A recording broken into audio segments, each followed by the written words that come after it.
Good afternoon, everybody. Uneducated Economist here. So, I had to make this video because I wanted to share this link with you guys. It's down in the description. It's to a video interview with former Fed official, former Fed President Jeffrey Lacker, Richmond Fed. And I really dig this interview. The main reason is that if you take on the credible threat theory and you listen to this interview, he talks about credible threat and how it is used so good. I mean, it is so good when you take it on. Now, when you just listen to the interview and you don't take on the credible threat theory, then you really misunderstand it. It just seems like, you know, almost kind of like jargon that he's talking about. But then when you really understand why the credible threat is being used, then you can understand how it is that in this interview, the Fed is very much using it. Right? So now let's talk about the credible threat theory and how this works. Now, I got this idea from a Ben Bernanke speech that was given way back in 2001. Now, if you follow this channel, I have talked about this a million times. I'm going to leave a link down in the description to that speech. And again, this was given back in 2001. So like, what, 22 years ago. Now, in this speech, they were talking about deflation and how that they can prevent it from ever occurring here in the United States, even though they were worried about hitting the lower bound, which is 0 on the Fed funds rates. So once they hit the lower bound of 0, where they cannot drop interest rates in order to stimulate the economy, they said that's okay, that they will have other tools that they can use for their monetary policy. And now one of those tools that they were talking about was the credible threat theory. Now this isn't what they were saying. They were using the words job owning or forward guidance, or I guess in the video, the interview, they were using the term signaling, right? The signal. Now, when you think about the credible threat theory and how it works, the way Ben Bernanke described it is with a guy who invents a gold machine. And with this gold machine, he can produce as much gold at will with very little cost or energy. The moment that this information gets out to the markets, the price of gold would plummet immediately, even before the guy produces a single ounce of gold, even before he even has the machine to do it. Just the credible threat alone would be enough to start moving the markets. And now that is what the Federal Reserve is using for their monetary policies. And I believe they use it in all kinds of ways. Now, one good example of it was back during the pandemic, they set up the special purpose vehicles. Now, there was 13 lending facilities that the Federal Reserve had set up in conjunction with the Treasury. Now, these special purpose vehicles are entities separated from the Fed and the Treasury. They would never exist if it wasn't for unusual and exigent circumstances. Otherwise, these are not tools that the Fed or the Treasury would typically have. Now, one of these particular lending facilities was the corporate debt lending facility. This special purpose vehicle was set up with hundreds of billions of dollars and was going to be used in order to buy corporate debt. Interesting thing. They bought a little bit of corporate debt and then put out a lot of mainstream media news about how they were going to be buying corporate debt, picking the winners and losers. Everybody was flipping out. There was so much media attention given to this.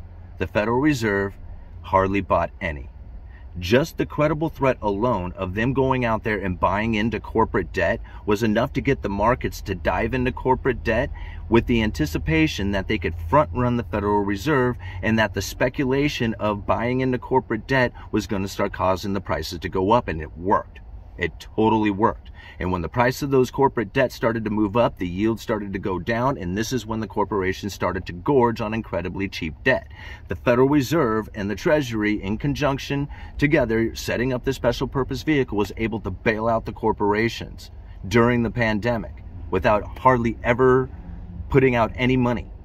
They did eventually get the money back when they sold that corporate debt off and closed the facility. And from what I understand, the Bank of England had done something very similar, and they're getting out of that debt as well. I'll leave a link to that article down in the description. These are the credible threats that are used, and they use the mainstream media. Like, very well to make this happen. And so if you go and you look at that interview and you think about the credible threat theory, and he talks about like, well, what if they like the interviewer is given the interviewee, former Fed official Lacker, she asks him like, what if they decide to move the rates instead? Like they've already put he's even said they already signaled that they are going to pause from here, so that's pretty much going to happen.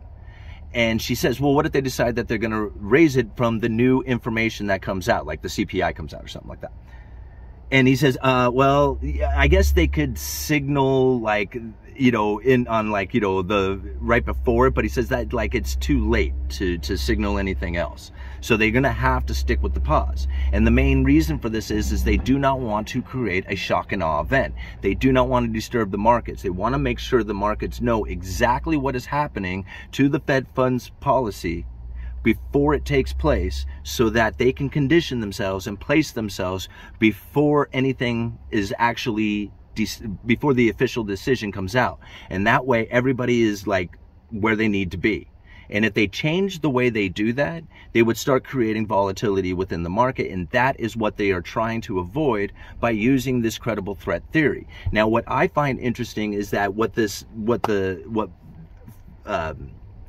Jeffrey Lacker is trying to stress as far as his strategy should be is to start signaling that they are going to go to 6%.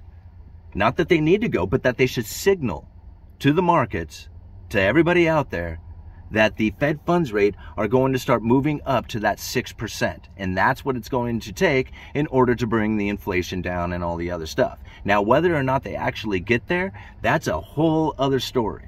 And we also have to take into consideration that there is a lag. They're talking all about markets.